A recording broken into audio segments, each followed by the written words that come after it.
السلام علیکم ملګرو. نواز شریف پاکستان ته د واپسۍ اعلان کړی او باقاعده شهباز شریف د تاریخ هم خولې چې پرې تاریخ په نواز شریف پاکستان ته واپس ځي. بل طرف ته تاسو له معلومه ده پرون جج همایون دلاور خپل عہدې نه ختم کړل شو. هغه بل عہده ملو شو ایډیشنل سیشن جج چې کوم هغه عہدې نه ختم کړل شو. په څه وجه باندې ختم کړل شو دا غي او خط هم مخې لراغله دي چې به هم په دې ویډیو کې تاسو سره ډیسکس کوم.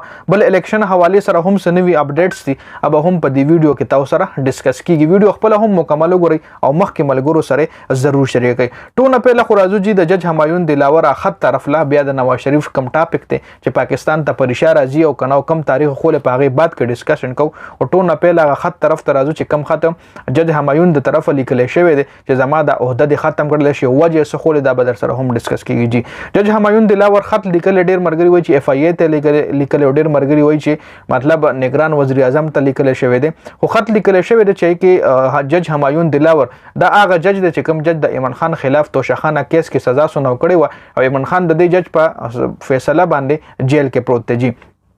چې زما خلاف دی جج ویلي چې زما خلاف یو منظم تحریک شروع شوی دی او لندن کې هم مال ډیر زیات مشکلات مخې راغلي. تاسو له معلومه ده لندن کې ډیر زیات خلکو مطلب د سره پلاره کې چیړ چاړه د بیزتی هم کړي و او وای زما فیملی ته ډیره زیاته پریشانی ده او زما بچو ته سکول ته تلو راتلو باندې هم ډیر زیات مشکلات دي. نو تاسو مهرباني وکړئ چې زما د عہده ایډیشنل سیشن جج نه ختم کړئ.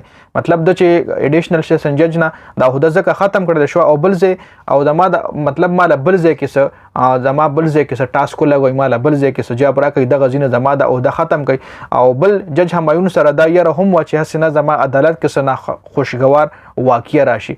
مطلب حسنه د ایمن خان سپورټران یا د ایمن خان وکیلانو طرف زما په عدالت کې سټرایک وشي یا احتجاج وغیرہ وشي. نو په دې وجه باندې هغه سره دا یره هم و چې زما په عدالت کې زما په سیشن کورټ کې هم څه واقع راتلی شي. بل په میډیا پرون داسې دا خبره ډیره زیاته گردش کړه چې نواز شریف وطن ته واپس راځي او باقاعده شهباز شریف 15 سپتمبر تاریخ هم خولې مطلب 15 سپتمبر باندې به نواز شریف پاکستان ته واپس راځي. نو دې کې هیڅ قسم څه حقیقت نشته دی. نواز شریف په پاکستان ته راځي چې کله الیکشن لږی ورځې پاتې شي او پاکستان ته راځي چانسز بیا هم څه پتن لګي بیا مشکل ده راشي. او که شری نواز شریف پاکستان ته راغو ترغي عمران خان په جیل کې نو بیا به عمران خان هم رګه کیږي ځکه ما نواز شریف باندې الریډي جرمونه ثابت شوی دي په هغه باندې سزا خطر او چې هغه بیا جیل نه ځنو بیا به خامخه عمران خان هم د جیل نه روزي.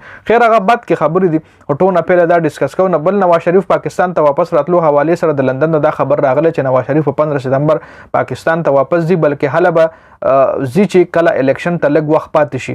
مطلب او بل نواز شریف واپس ای امکانات نشته. دا هسه ډرامې دي دا هسه وادي دي. نواز شریف هیڅ کله هم پاکستان ته واپس نه ځي او بل الیکشن اړو فل حال پته نه لګي ځکه الیکشن کمیشن هم لا تر اوسه پورې تاریخ نه دی خوله. نگران وزیر اعظم د طرف هم داسې د الیکشن لا تر اوسه اعلان نه دی شوی. نور پیپلز پارټي ډیر زیات زور لګول دي چې مطلب هغه وای چې الیکشن کوي. عمران خان وکیلان هم عمران خان هم خپل وکیلانو له بار وای چې په الیکشن باندې زور راوړي چې الیکشن وشي. ځکه چې په ملک باندې یو پارټي حکومت راشي نو بیا به پته لګي کنه چې حکم طرف ته اسمبلی بیا به د فیصلو پته لګي بیا به د عمران خان هم پته لګي.